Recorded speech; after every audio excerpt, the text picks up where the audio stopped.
My name is Andy Evans. I'm the current president of the Chartered Institution of Civil Engineering Surveyors.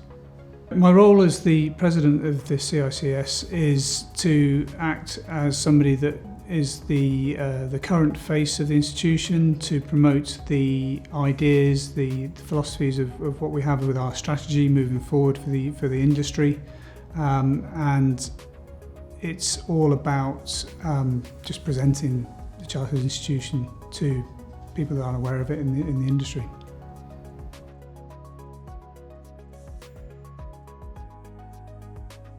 I've worked within the industry started my first job in 1996, so it's going to be some hard maths now. We're coming up for 25 years, and I've always been within geospatial in that time.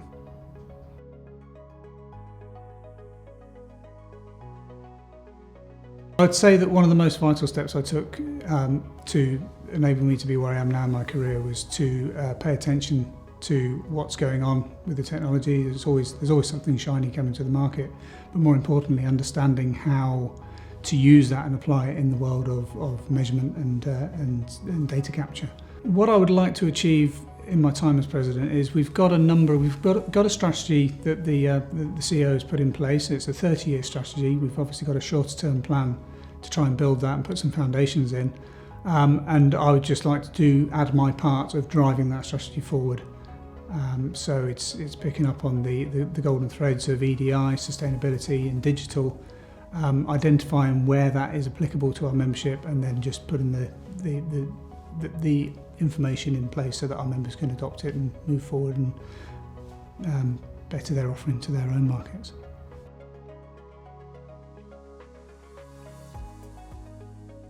So I'm really very excited about some of the stuff that's coming up this year. There's a lot going on, but the thing that's really going to come to very quickly in the next month or so is the digital white paper that myself and the past president Stephen Slessor have been working on for the last year or so. We've got a team of experts, as you would imagine, from the institution, who have pulled together the two silos of membership. Within the institution there's a commercial side and a geospatial side, and the paper has been an attempt, this digital white paper, it's not the titles to be considered yet, but that will come out.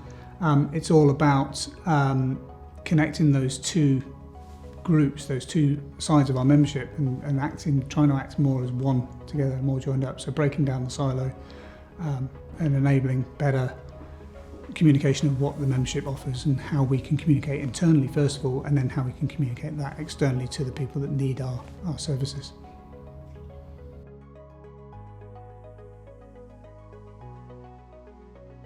So there's a few challenges that the industry have identified, and they're trying to work towards improving or working out what needs to be done by practitioners in the industry for the future.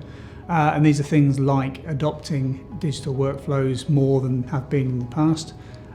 This has been a lot easier to describe during the pandemic, rather, with people automatically having to work more remotely.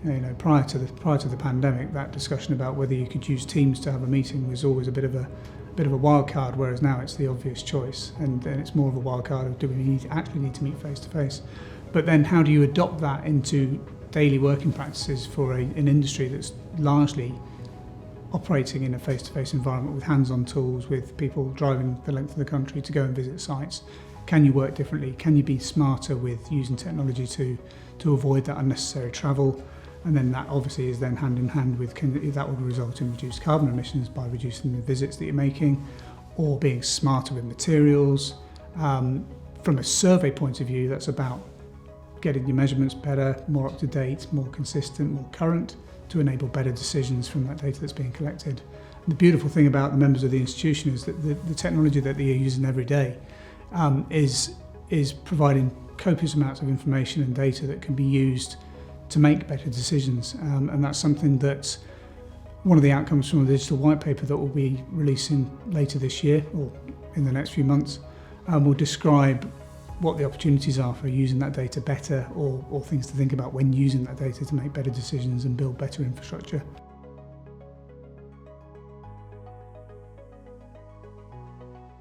There's a lot going on with new technology and new ways of working within the construction and infrastructure. So there's a lot of pushback by people saying that the construction industry is slow to adopt and is behind the times. But I would argue that actually there's so much opportunity for new tech that just isn't being applied properly necessarily. So we know that there's pockets of activity where people are trying to use new tools for reporting on site and making that digital.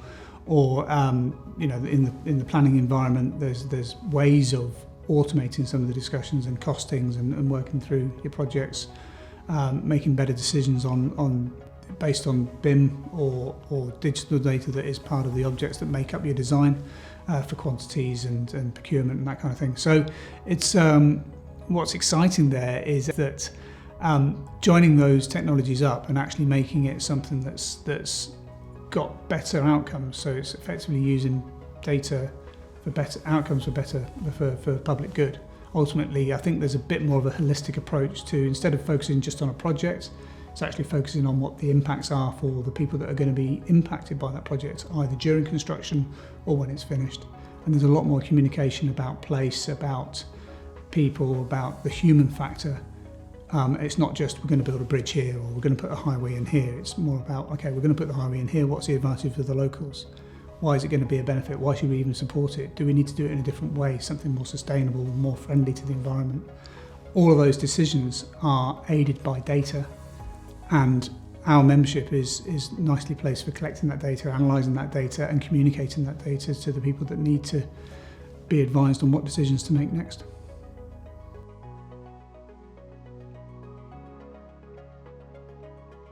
As the new president, I think we've got a policy in place for equality, diversity and inclusion within the institution. That's a fairly recent development, and it's an interesting one because as a species we're born with zero prejudice. Where we get to the stage where we're having to even put a policy in place is quite a thing to think about in the first place. But we do, because clearly something's going wrong through birth up to starting work, where people are starting to be exposed to different environments and learning different ways of being with people. So part of the institution's aim is to not necessarily tell people how to behave or respond to people, but actually just to work with respect and remind people that they should be respectful to whoever they're talking to, whatever the background, whatever they do, whoever they are within the chain of command of a project, for example. And it's the duty of our members to call out situations where they see that respect isn't maintained.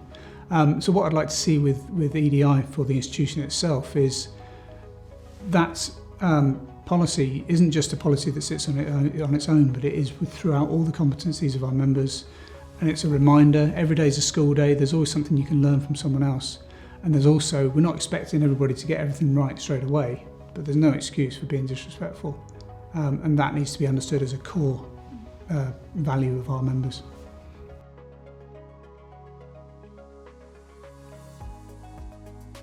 Someone new to the industry just needs to come with an open mind, asking questions and be prepared to get the boots dirty. I think that's the most important thing. There's so many opportunities for anyone that is lucky enough to get into this industry, and it's our duty as an institution to make sure that people know about the opportunities that are available. And that's something that we'll definitely be working on over the next year.